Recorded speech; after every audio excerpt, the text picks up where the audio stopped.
नमस्ते दोस्तों, आज की इस कहानी में आपका स्वागत है। मेरा नाम विराट है और मैं गुजरात का रहने वाला हूँ। यह कहानी मेरी और मेरी मम्मी की है, जो एक सच्ची घटना पर आधारित है। मैं आप सबके सामने यह बताना चाहता हूँ कि कैसे मैंने अपनी मम्मी को तैयार किया, जबकि उनका मन नहीं था। तो दोस्तों, इस कहानी को दिल थाम कर सुनिएगा। दोस्तों, हमारे परिवार में मैं, मेरे पापा और मेरी मम्मी और मेरी एक छोटी बहन है। मेरे पापा का नाम ब्रिज मोहन है और वह एक प्राइवेट कंपनी में काम करते हैं। और मेरी मम्मी का नाम शालिनी है, वह एक गृहिणी है। और मेरी छोटी बहन का नाम अनुष्का है और वह हाई स्कूल में पढ़ती हैं। और मेरा नाम तो आपको पता ही होगा। तो चलिए आज बढ़ते हैं। मम्मी पापा की लव मैरिज हुई थी और वह दोनों ही काफी शिक्षित हैं, इसलिए हमारे घर का माहौल काफी खुला और आधुनिक है। अगर मम्मी की बात करूं तो वह अपने शरीर का बहुत ध्यान रखती हैं और अच्छी तरह से शिक्षित होने के कारण शर्ट, जीन्स और टॉप पहनना उनके लिए आम बात है। मम्मी अपनी फिटनेस का ध्यान रखने के कारण काफी आकर्षक और खूबसूरत दिखती हैं।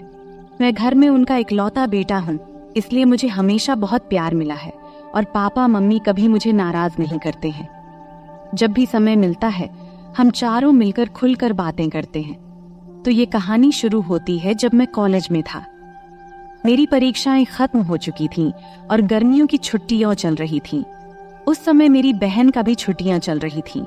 चूंकि मैं कभी रिश्तेदारों के यहाँ रहने नहीं गया था, इसलिए मैंने छुट्टियां घर पर ही छुट्टियां बिताने का फैसला किया। हालांकि मेरी बहन नानी के घर जाने की जिद करने लगी थी, इसलिए पापा ने उसे नानी के घर छोड़ आए। मुझे घर पर छुट्टियां बिताने में कोई परेशानी भी नहीं थी, क्योंकि मैं घर पर लैपटॉप में गेम खेलता और मोबाइल पर टाइम पास करता रहता था। एक दिन मैं लैपटॉप पर गेम खेल रहा था और उस समय घर की काम वाली बाई छुट्टी पर गई हुई थी, इसलिए मम्मी ही सारे काम कर रही थी। पापा सुबह ऑफिस चले गए थे और मम्मी घर के काम निपटा रही थी। उन्होंने उस दिन राजस्थानी ड्रेस पहना हुआ था और चूंकि वे घर पर ही थीं, इसलिए उन्होंने दुपट्टा नहीं लिया था। इस समय मम्मी मेरे कमरे में आई और झाड़ू लगाने लगी। मैं बेड पर बैठा गेम खेल रहा था।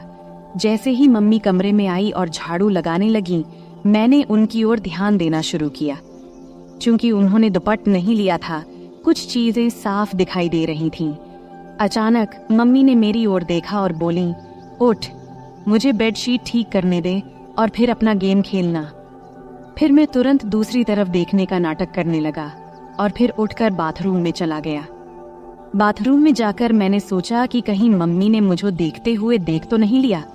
उस समय मैं डर गया था, लेकिन मेरे मन में कई तरह के विचार चलने लगे थे।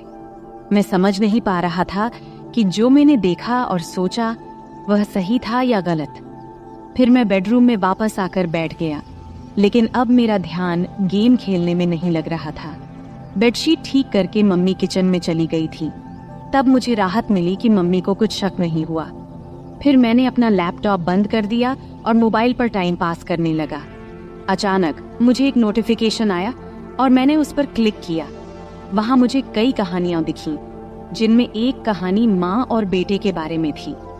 मैंने वह कहानी पढ़ी जिसमें बेटा अपनी माँ के साथ किस तरह आनंद मनाता है। वह कहानी पढ़कर मेरे मन में भी कुछ वैसा ही ख्याल आने लगा। तब मैं बाथरूम में जाकर अपनी मम्मी के बारे में सोचते हुए हाथ से कुछ किया। फिर बाहर आया तो देखा कि उधर मम्मी किचन में खाना बना रही थी और फिर मैं फ्रिज से पानी की बोतल निकालते हुए मम्मी को देख रहा था। वे मेरी तरफ पीठ करके खड़ी थीं और मैं उन्हें ध्यान से देख रहा था। उनका ध्यान खाना बनाने में था, इसलिए उन्हें पता नहीं चला कि मैं उन्हें किस तरह देख रहा हूँ। और तभी अचानक मम्मी पीछे मुड़ी और मेरी तरफ देखते हुए बोली, क्या रे विराट, क्या हुआ, क्या देख रहा है? मैं घबरा गया और स्थिति संभालते हुए बोला, कुछ नहीं मम्मी, मैं देख रहा था कि मेरी प्यारी मम्मी कितनी मेहनत करती है, सुबह से लेकर रात तक। यह सुनकर मम्मी को बहुत अच्छा लगा और उसने कहा, हाँ बेटा, कुछ सालों में तुम्हारी भी पत्नी आ जाएगी मेरी मदद करने के लिए। और मम्मी हंस पड़ी। इतना कहकर मैं अपने बेडरूम में चला गया और सोचा कि मम्मी को क्या पता कि मैं उसे ही देख रहा था और क्या सोच रहा था। इस तरह मम्मी को देखते देखते कुछ दिन निकल गए और तब मैंने सोचा कि सिर्फ देखने से कुछ नहीं होगा, कुछ प्लान बनाना पड़ेगा। ऐसा सोचते सोचते शाम हो गई और पापा ऑफिस से घर आ गए। उन्होंने कहा कि ऑफिस के काम के लिए मुझे 10 दिनों के लिए विदेश जाना पड़ेगा। यह सुनकर मैं मन ही मन बहुत खुश हुआ और मैंने सहमति में सिर हिला दिया। फिर 3 दिन बाद पापा जाने वाले थे और मैंने ठान लिया कि जो भी करना है इन 10 दिनों में ही करना है, नहीं तो फिर ऐसा मौका नहीं मिलेगा। अगले दिन मंगलवार था। पापा जाने वाले थे, इसलिए थोड़ी बहुत शॉपिंग करनी थी। मम्मी और पापा शॉपिंग के लिए निकलने वाले थे। तब मुझसे पूछा, तू आएगा? तो मैंने मना कर दिया और कहा, आप लोग जाओ, मैं गेम खेलूंगा। फिर वे दोनों चले गए और उनके जाते ही मैंने दरवाजा लॉक किया और उनके बेडरूम में गया। मैंने अलमारी खोलकर देखा कि क्या मुझे कोई आइडिया मिलता है। तभी मुझे एक युक्ति सूझी। मैंने और ढूंढने की कोशिश की तो मुझे मम्मी की लिपस्टिक और बॉडी स्प्रे मिला। ढूंढते हुए मुझे मम्मी के कई कपड़े मिले। उनमें एक ड्रेस मिला। मम्मी का वह 1 पीस था, लाल रंग का। उसे देखकर मैंने सोचा, मम्मी इस ड्रेस में कैसी लगेगी। सोचते सोचते मैंने अलमारी में कपड़े ठीक ठाक से रख दिया। लेकिन बेडरूम में मम्मी की फोटो देखकर मुझे फिर से कुछ अजीब महसूस हुआ। अब मैंने मन में ठान लिया था कि मम्मी के नाम पर कुछ भी नहीं होने वाला। अब कुछ करना ही पड़ेगा, तभी मैं शांत हो पाऊंगा। सब कुछ ठीक से समेटकर मैं हॉल में आकर टीवी देखने लगा। तभी मम्मी और पापा वापस आ गए और बैठ गए। इस तरह वह दिन निकल गया और अगले दिन पापा जाने वाले थे। इसलिए मम्मी ने जल्दी उठकर सब कुछ समेट दिया और पापा को नाश्ता देकर घर के बाकी काम करने लगी। सुबह के 8 बजे पापा हमें बाय बोलकर चले गए और मम्मी भी घर के कामों में लग गई। पापा का बाहर कंपनी के काम से जाना हमारे लिए कोई नई बात नहीं थी। मम्मी जल्दी उठने और पापा को संभालने के चक्कर में नहाने नहीं गई थी। पापा के जाने के बाद सुबह 9 बजे मम्मी नहाने चली गई और मैं हॉल में टीवी देख रहा था। अचानक मम्मी की आवाज आई, विराट, तौलिया दे दो। मैं बाहर ही भूल आई। मैं तुरंत तौलिया लेकर गया। मम्मी ने दरवाजा थोड़ा सा खोला और तौलिया लेने के लिए हाथ बढ़ाया। जब मम्मी ने तौलिया के लिए हाथ बढ़ाया तो मैंने देखा कि मम्मी के बाल पूरी तरह भीगे हुए थे। उनके हाथ से पानी टपक रहा था और उनके चेहरे और हाथों पर पानी की बूंदें देखकर मम्मी मुझे बेहद खूबसूरत लगी। जब मम्मी ने हाथ आगे किया तो वह थोड़ा साइड में खिसकी थी। तब मुझे वह थोड़ी सी दिखी और उस पर पानी की बूंदें भी थीं। उसके हाथ जैसे मुझे अंदर बुला रहे थे, लेकिन वह चालाक थी, तुरंत अंदर खिसक गई। ऐसा लग रहा था कि मैं तुरंत अंदर जाकर उसे खड़ा खड़ा ही आनंद दे दूं। वैसे भी पापा घर पर नहीं थे, लेकिन मैंने खुद पर काबू किया और हॉल में आकर बैठ गया। फिर 5 मिनट बाद मम्मी तौलिया लपेटे हुए हॉल में आई और टीवी के पास लगे शीशे के सामने खड़ी होकर हेयर ड्रायर से बाल सुखाने लगी। मैं और भी ज्यादा परेशान हो गया और उसे पीछे से देखने लगा। जब जब मम्मी अपने बालों में हाथ डालकर हेयर ड्रायर से बाल सुखा रही थी, उसके लिए यह सब नॉर्मल था। लेकिन उसे क्या पता था कि पीछे सोफे पर बैठा लड़का उसे आनंद देने के लिए पागल हो रहा है और उसे पीछे से देख रहा है।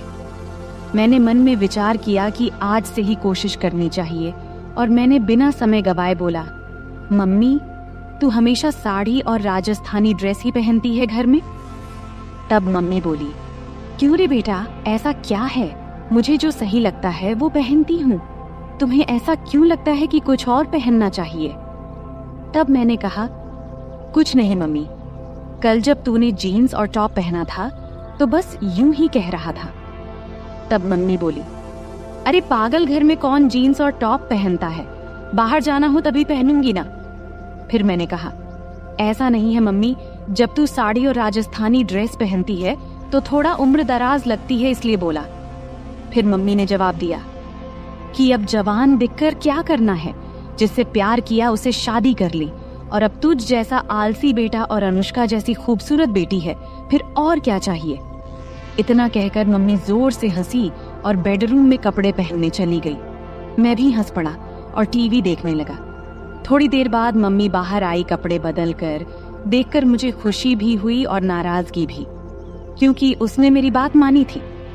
नाराज इसीलिए कि अब वो फिर से पूरी तरह से ढकी हुई थी। मम्मी हॉल में आई और बोली, अब कैसी लग रही हूँ? मैं हैरान होकर बोला, वाह, अब तो तू एकदम मेरी उम्र की लड़की लग रही है। मम्मी बोली, अरे बुद्धू, तेरे और मेरे बीच 18 साल का अंतर है और कैसे मैं तेरी उम्र की लग सकती हूँ। अब मुझे समझ नहीं आ रहा था कि क्या कहूँ, लेकिन कुछ तो कहना था, इसलिए मैंने कहा, अरे मम्मी, हमारा और तेरा उम्र का अंतर हमें पता है, लेकिन बाहर किसी को थोड़ी पता है। अगर हम दोनों बाहर घूमने गए तो लोग सोचेंगे कि हम गर्लफ्रेंड बॉयफ्रेंड हैं। इतना कहकर मैं जानबूझकर रुक गया और मम्मी की प्रतिक्रिया देखने लगा। तभी मम्मी ने बिना समय गवाए उत्सुकता से पूछा, अच्छा और क्या, बोलना बेटा। अब आगे मैंने कुछ नहीं बोला, बस इतना कहा कि छोड़ो मम्मी, तुम्हें गुस्सा आ जाएगा। तब मम्मी बोली, मुझे कभी तुझ पर गुस्सा आया है क्या? और तुझे भी पता है कि मेरा बेटा कभी गलत नहीं करता, तो मुझे गुस्सा क्यों आएगा? अब जल्दी बोल, क्या कहने वाला था?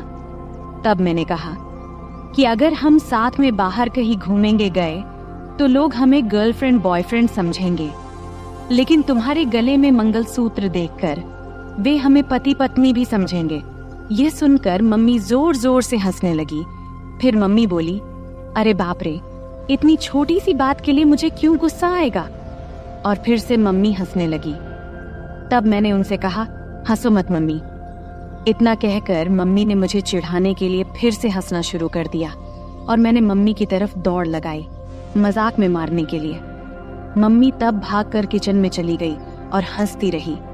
फिर मैं हॉल में बैठकर सोचने लगा कि चलो, शुरुआत तो हो गई है, लेकिन अभी बहुत काम बाकी है और वो भी उतना ही मुश्किल। मम्मी बहुत संस्कारी है और मैंने कभी उसे ऐसा महसूस नहीं किया कि उसे इस तरह की किसी चीज की कमी महसूस हो रही हो। मम्मी और पापा की लव मैरिज होने की वजह से खुशी तो उनमें पहले से ही है।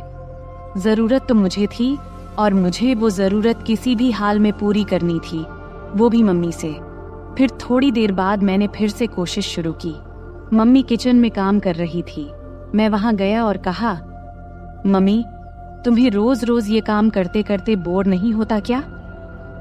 तब मम्मी ने कहा, नहीं बेटा, जब हमारी काम वाली बाई आती है तब मुझे आराम मिलता है। तब मैंने कहा, माँ, अभी तो छुट्टियां शुरू ही हुई हैं और मुझे बहुत बोरियत फील हो रही है। तब मम्मी ने बोला, तो क्या करें, कहाँ चलें घूमने?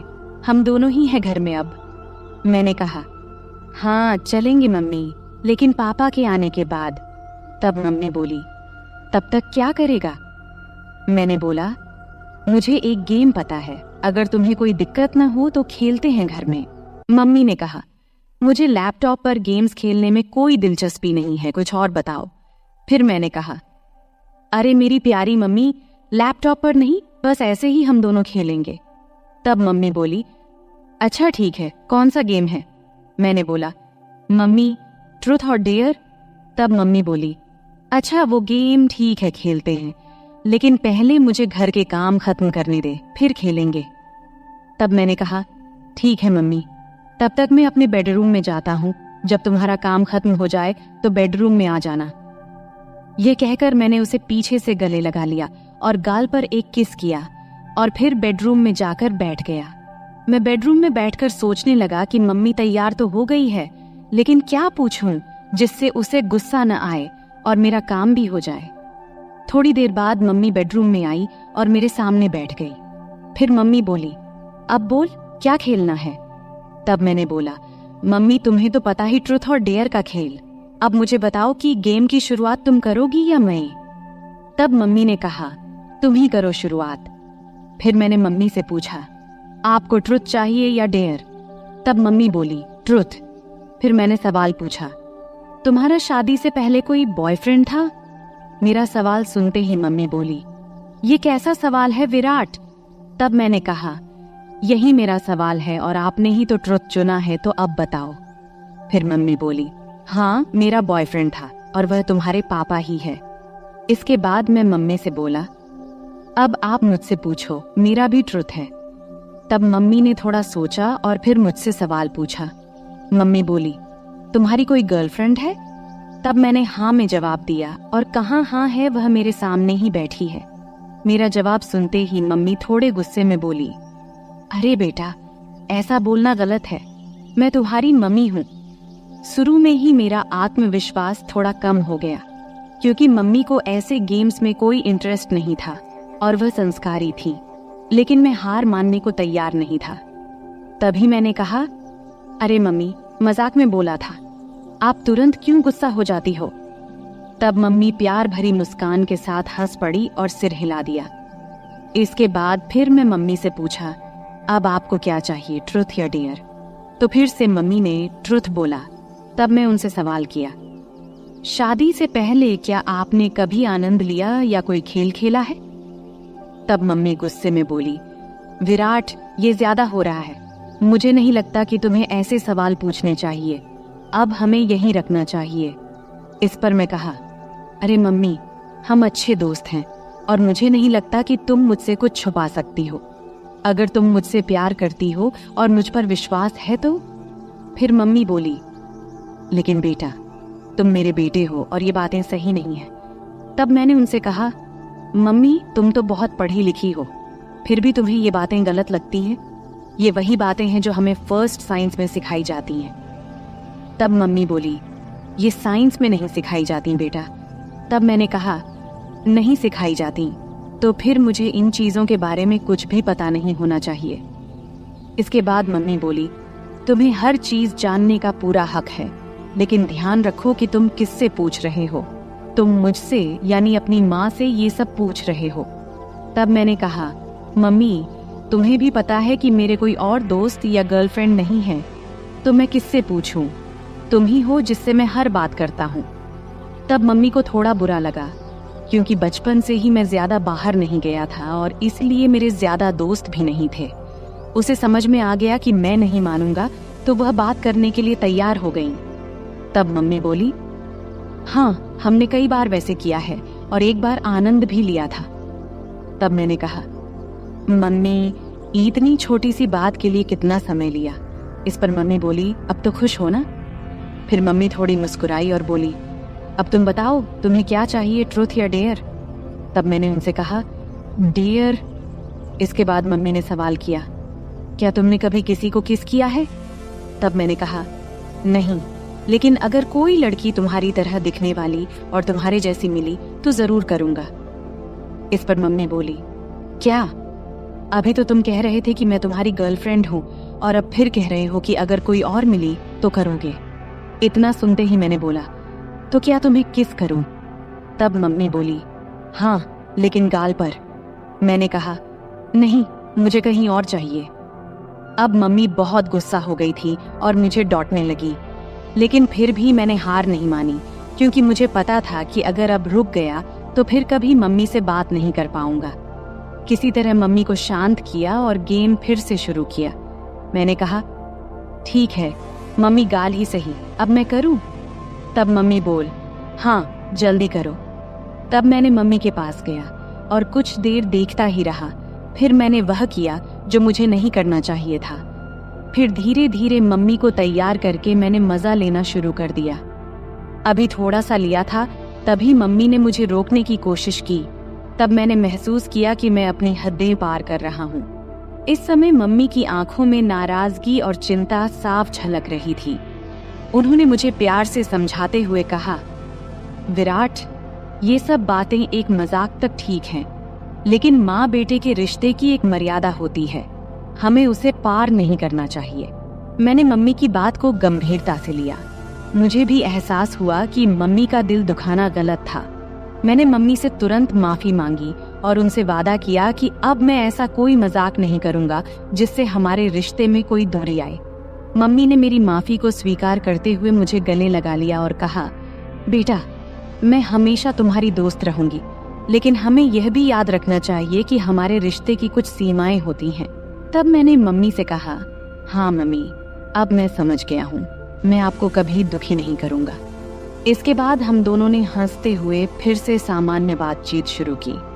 अब मम्मी ने मुझे मेरे दोस्तों के साथ अधिक समय बिताने की सलाह दी और कहा कि जीवन में रिश्तों की मर्यादा और सम्मान बनाए रखना बेहद जरूरी है। इस बातचीत ने मुझे यह सिखाया कि मजाक की भी एक सीमा होती है और रिश्तों में आपसी समझ और सम्मान होना चाहिए। अंत में हम दोनों ने एक दूसरे के साथ हंसते हुए खेल खत्म किया और यह वादा किया कि हमारे बीच दोस्ती और प्यार हमेशा बना रहेगा, लेकिन रिश्तों की मर्यादा को भी कभी नहीं भूलेंगे। तो दोस्तों, यह थी हमारी आज की छोटी सी कहानी। आपको ये कहानी कैसी लगी कमेंट करके जरूर बताएं।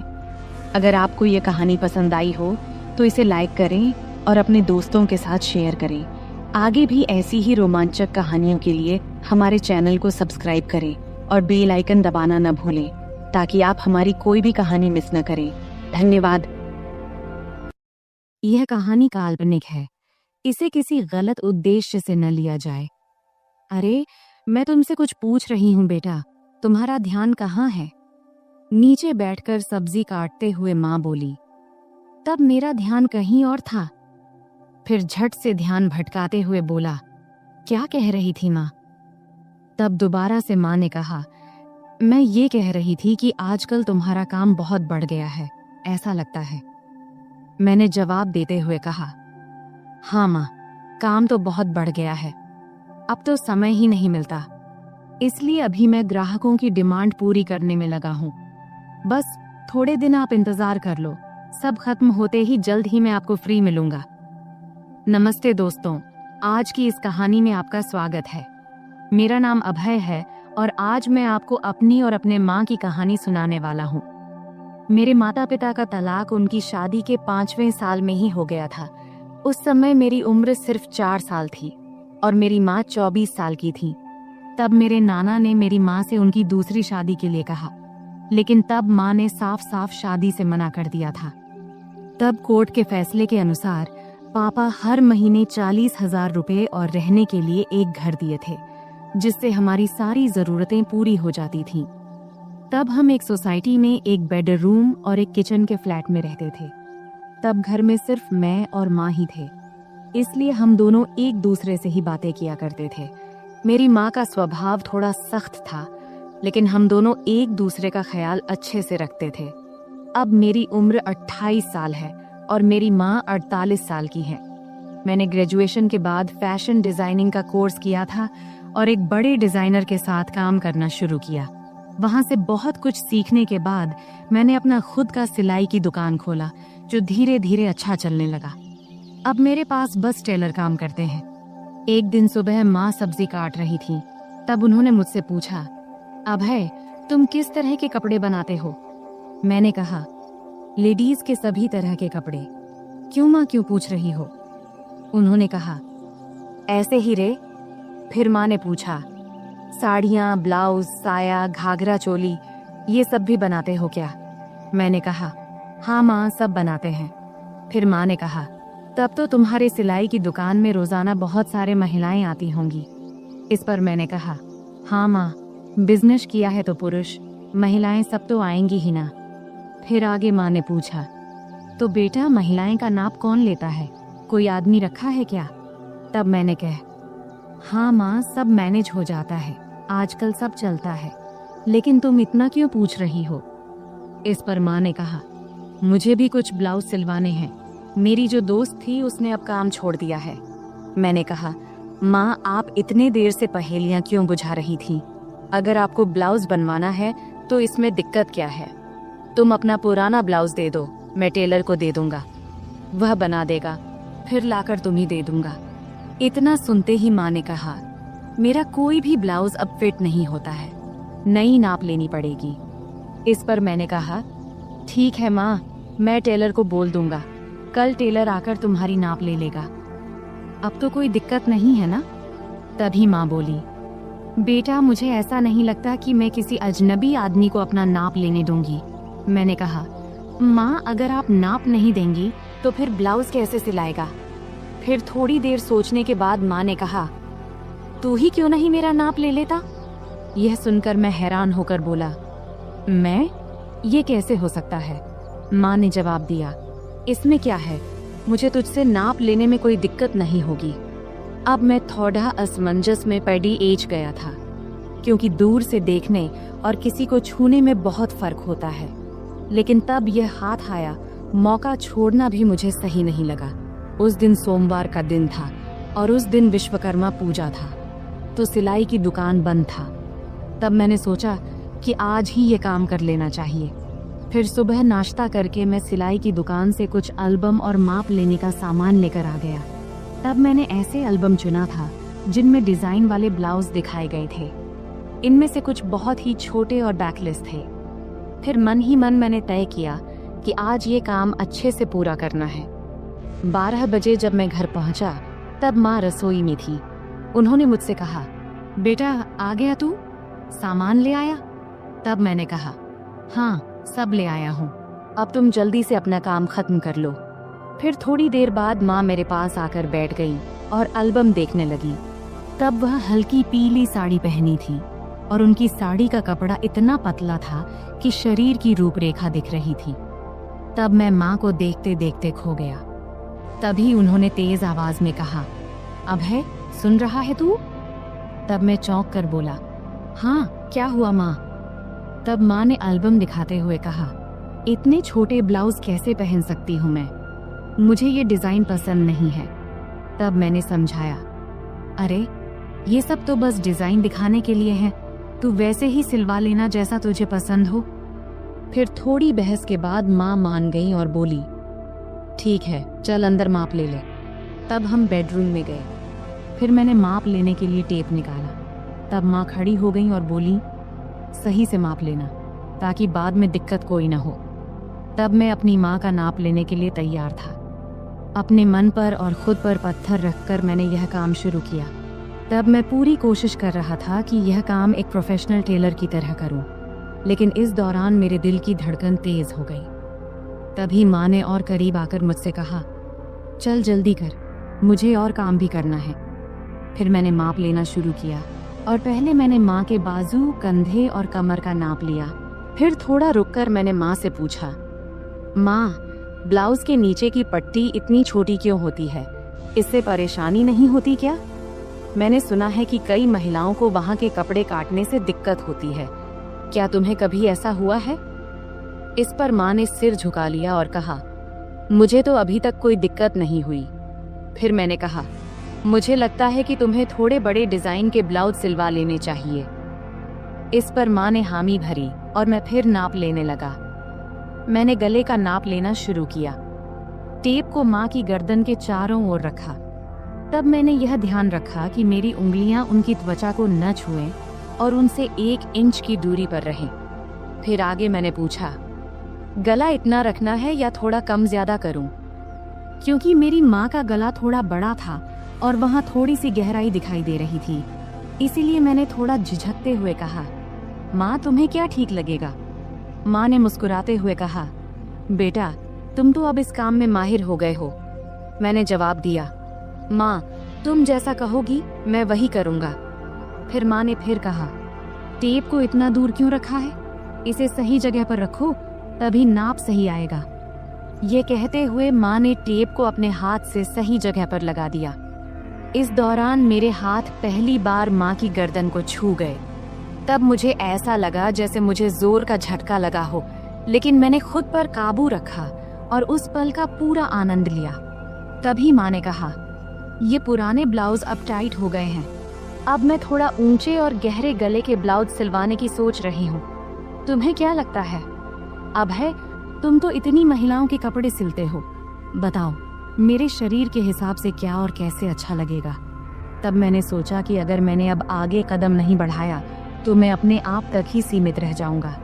इसीलिए मैंने अलग अलग तरकीबें आजमाने का फैसला किया। मैंने माँ को बड़ी सहजता से अपने सिलाई की दुकान में बनने वाले अलग अलग डिजाइन के ब्लाउज के बारे में बताने और समझाने का सोचा। मैंने कहा, मुझे लगता है कि गला जितना गहरा है उतना ही काफी है, लेकिन अगर गले को गहरा रखकर बाकी हिस्से को थोड़ा बड़ा बना दिया जाए तो कैसा रहेगा? फिर मैंने टेप को उनके गले से निकालते हुए कहा, और गले को थोड़ा और गहरा बनाने में क्या दिक्कत है? फिर माँ बोली, बाकी हिस्से को बड़ा कैसे करेंगे ये बताओ। अब माँ भी थोड़ा सहज होने लगी थी और यही मैं चाहता था। मैंने कहा, 1 मिनट रुकिए, मैं आपको समझाता हूँ, लेकिन उससे पहले आखिरी माप ले लेने दीजिए। फिर मैंने कहा, आप दोनों हाथ को थोड़े ऊपर उठाओ। अब मैं उसके पीछे जाने वाला था। उसने हाथ उठाए ही थी कि मैं उसके करीब आकर उसकी पीठ के पीछे से अपने हाथ ले गया। फिर मैंने उसके कंधों पर हाथ रखा और उसे धीरे धीरे उसकी कमर के बीच तक लाकर नाप लिया और बोला, माँ, यह 34 इंच आ रहा है। चलो एक काम करते हैं, 33.5 या 34.5 ही ले लेते हैं। वैसे भी सिलाई करते वक्त अलग अलग डिजाइन के लिए थोड़ा बहुत अंतर रखना पड़ता है। फिर मैंने माँ से पूछा, माँ, क्या आपको बुरा लग रहा है माप लेने से? माँ ने जवाब दिया, नहीं बेटा, ज्यादा नहीं। फिर मैं थोड़ा झिझकते हुए उसकी साड़ी के 34 इंच का माप लेते हुए बोला, माँ अब बता, तेरा माप तो लगभग सब सही है। उसने कहा, थोड़ा टाइट लग रहा है बेटा। फिर मैंने टेप को गले में डालकर कहा, अब यहाँ आईने के सामने आ जाओ। फिर मैंने उसके दोनों कंधे पकड़कर उसे आईने के सामने खड़ा कर दिया।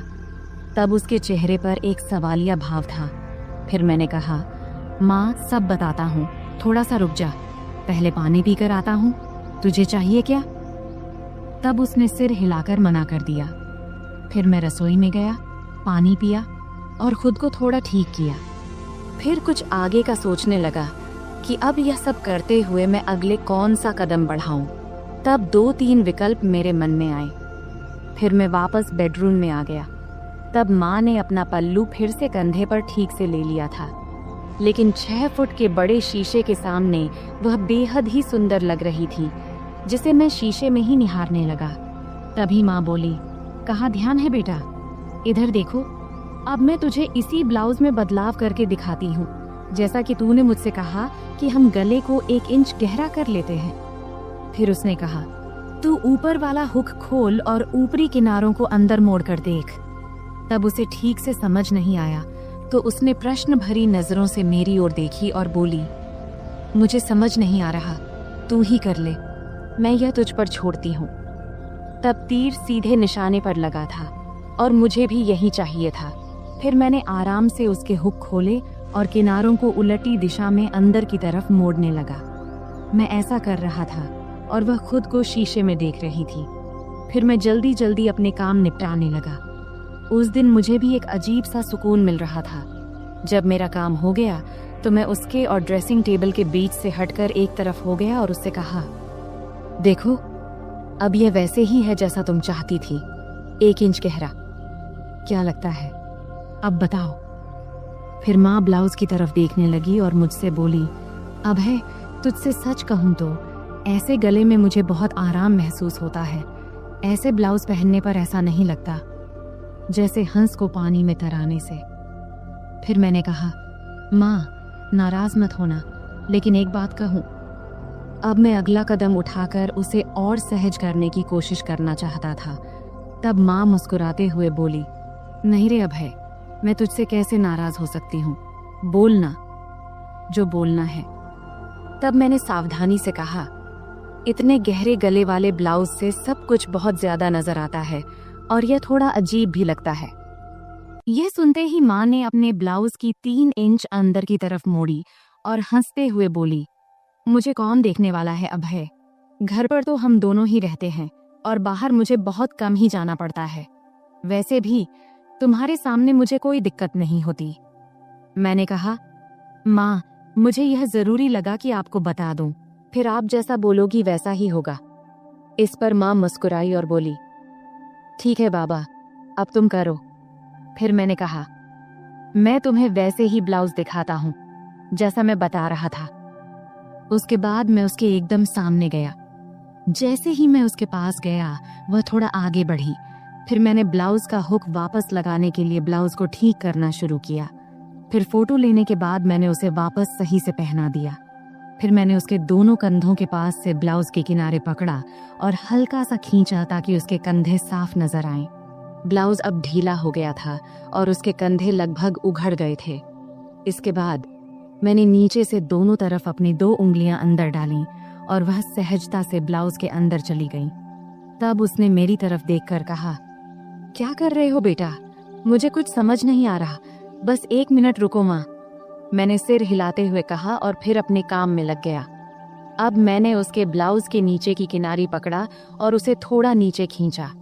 फिर मैंने उसके ब्लाउज के नीचे के दोनों हुक खोल दिए अब उसकी गर्दन की कटिंग थोड़ी दिख रही थी। अब सारा काम खत्म करने के बाद मैं थोड़ा पीछे हटकर उसे एक बार देखा और फिर किनारे हो गया। अब उसका गला बड़ा हो गया था, लेकिन ज्यादा गहरा नहीं था। तब मैंने नोटिस किया कि उसकी चेहरे पर संतोष नहीं दिख रहा था। शायद उसे और गहरे गले वाला चाहिए था। इसलिए मैंने पूछा, क्या हुआ माँ, ऐसा ठीक नहीं लग रहा क्या? तब माँ ने हाथ रखते हुए शरारती अंदाज में हंसते हुए बोली, नहीं रे, मुझे गहरा गला अच्छा लगता है, नहीं तो ऐसा लगता है जैसे किसी ने कसकर बांध दिया हो। तब उसकी बात सुनकर मुझे ऐसा लगा जैसे मुझे 440 वोल्ट का झटका लगा हो। फिर आगे वह बोली, अरे ये कई बार सिर्फ दूरी की वजह से होता है। एक काम करो, क्या तुम सिर्फ ब्लाउज में ही माप ले सकते हो? वैसे भी मुझे ऐसा एक ब्लाउज चाहिए जिसमें नीचे कुछ पहनने की जरूरत ना हो। अगर माप सही से लो तो बेहतर रहेगा। मैंने कहा, हाँ माँ, यह सही भी रहेगा, लेकिन बाकी ब्लाउज के लिए तो नीचे पहनना जरूरी होगा, नहीं तो वे टाइट हो जाएंगे। तब माँ ने सिर हिलाते हुए कहा, ठीक है, तुम यहीं रुको, मैं आती हूँ। फिर वह बाथरूम में चली गई और दरवाजा थोड़ा सा खुला ही छोड़ दिया। तब मन में ख्याल आया कि दरवाजे के पीछे से झांकूं, लेकिन मैंने संयम बनाए रखा, क्योंकि मैंने तय किया था कि धीरे धीरे माँ को अपने सामने सहज बनाना है। फिर 5 मिनट बाद माँ बाहर आई और मेरे सामने आकर खड़ी हो गई। तब एक पल के लिए मैंने उसकी ओर देखा और देखकर हैरान रह गया, लेकिन मैंने कोई प्रतिक्रिया नहीं दिया और अपने काम में लग गया। फिर मैंने कहा, माँ, अब हम सिर्फ तुम्हारी पीठ का ही माप लेंगे, क्योंकि फर्क वहीं से पता चलेगा। तब माँ ने हल्के से मुस्कुराते हुए पूछा, क्या रे, तुम लोग सिलाई की दुकान में भी औरतों को ऐसे ही कपड़े उतरवाने को कहते हो क्या? फिर आगे माँ ने अपना हाथ मेरे कंधे पर रखते हुए और शरारती अंदाज में हंसते हुए बोली, तुम्हारी तो मौज है बेटा, इतनी सारी औरतों को संभालने का काम मिलता है। इस पर मैंने जवाब दिया, माँ, मजा कैसा? मैं तो अब कुछ खास औरतों को छोड़कर माप लेना बंद कर चुका हूँ। अच्छा, और ये क्यों? माँ ने पूछा।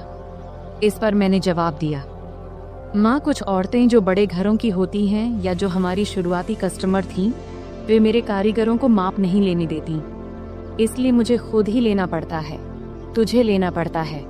यह कहती हुई माँ पलंग पर बिना आंचल के बैठ गई और फिर बोली, बेटा, तुम्हारी तो मन मोह लेती होगी इन औरतों ने। मैंने मुस्कुराते हुए कहा, नहीं माँ, मैं तो बिल्कुल प्रोफेशनल तरीके से काम करता हूँ। फिर माँ ने शरारती मुस्कान के साथ पूछा, लेकिन फिर भी तुम्हें उनका स्पर्श तो होता होगा ना, है कि नहीं? सच बता।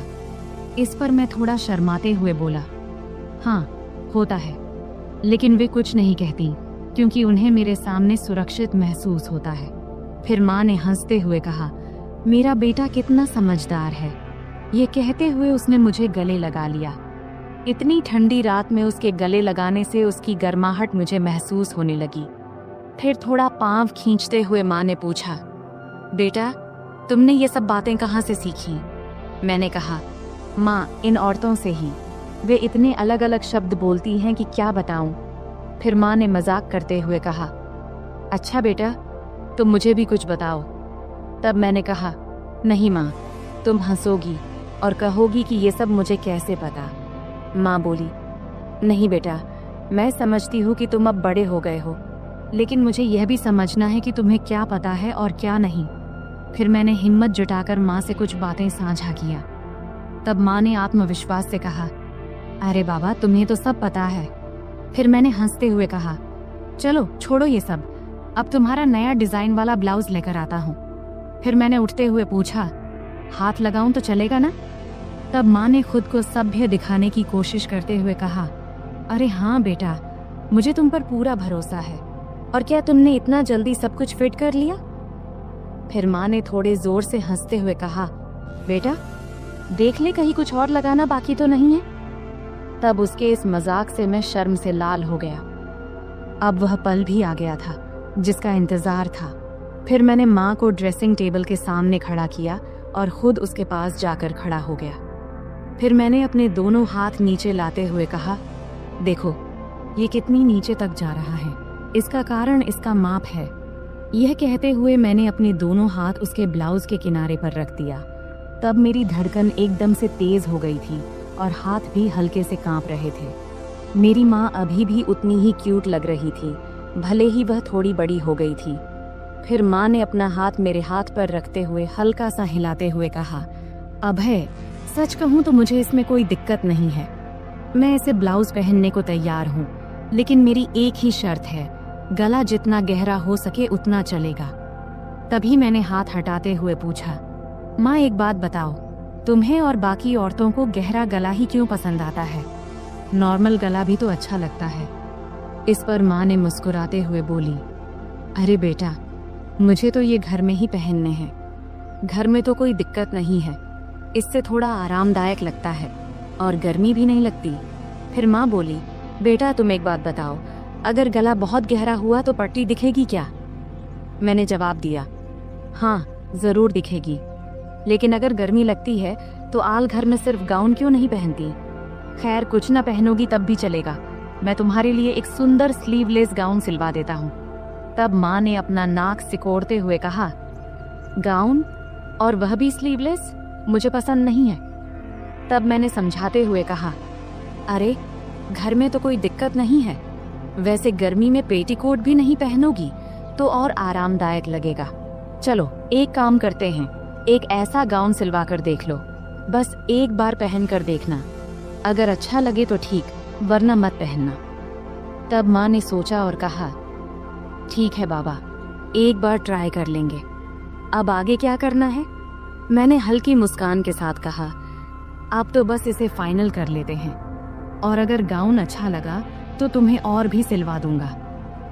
फिर मैंने माँ को गाउन का सैंपल दिखाने के लिए अलमारी से एक गाउन निकाला और कहा, देखो ये स्लीवलेस है, लेकिन इसका मटेरियल बहुत कंफर्टेबल है, इसे पहनकर देख लो, अगर अच्छा लगे तो इस डिजाइन में कुछ और बना दूंगा। माँ थोड़ा हिचकिचाई, लेकिन फिर उसने कहा, ठीक है, इसे पहनकर देखती हूँ। वह गाउन लेकर बाथरूम में चली गई। तब मैं थोड़ा नर्वस था, लेकिन खुद को शांत रखने की कोशिश कर रहा था। कुछ देर बाद माँ बाहर आई। गाउन में वह बहुत प्यारी लग रही थी। आते उसने पूछा, कैसा लग रहा है बेटा? मैंने कहा, बहुत अच्छा लग रहा है, तुम पर यह डिजाइन बहुत सूट कर रहा है। फिर माँ ने आईने में खुद को देखा और हल्के से मुस्कुराई। फिर उसने कहा, हाँ ये तो सच में बहुत आरामदायक लग रहा है। फिर मैंने माँ से कहा, तो पक्का, अब मैं ऐसे 2-3 और डिजाइन तैयार कर दूंगा। माँ ने कहा, ठीक है, लेकिन ध्यान रखना कि मटेरियल हमेशा ऐसा ही होना चाहिए, और हाँ गला थोड़ा गहरा हो तो बेहतर होगा। फिर मैंने सहमति में सिर हिलाया। यह कहते हुए माँ फिर से सामान्य कपड़ों में वापस आ गई। फिर हमारी बातचीत यही खत्म हो गई। आखिरकार मैंने महसूस किया कि माँ के साथ ये बातचीत न केवल उनके आराम के लिए थी, बल्कि एक नए दृष्टिकोण को समझने की भी थी। यह एक ऐसा पल था जहां हम दोनों एक दूसरे की भावनाओं को बेहतर तरीके से समझ सके। तो दोस्तों, यह थी हमारी आज की छोटी सी कहानी। आपको यह कहानी कैसी लगी कमेंट करके जरूर बताएं, और अगर आपको यह कहानी पसंद आई हो तो इसे लाइक करें और अपने दोस्तों के साथ शेयर करें। आगे भी ऐसी ही रोमांचक कहानियों के लिए हमारे चैनल को सब्सक्राइब करें और बेल आइकन दबाना न भूलें, ताकि आप हमारी कोई भी कहानी मिस न करें। धन्यवाद।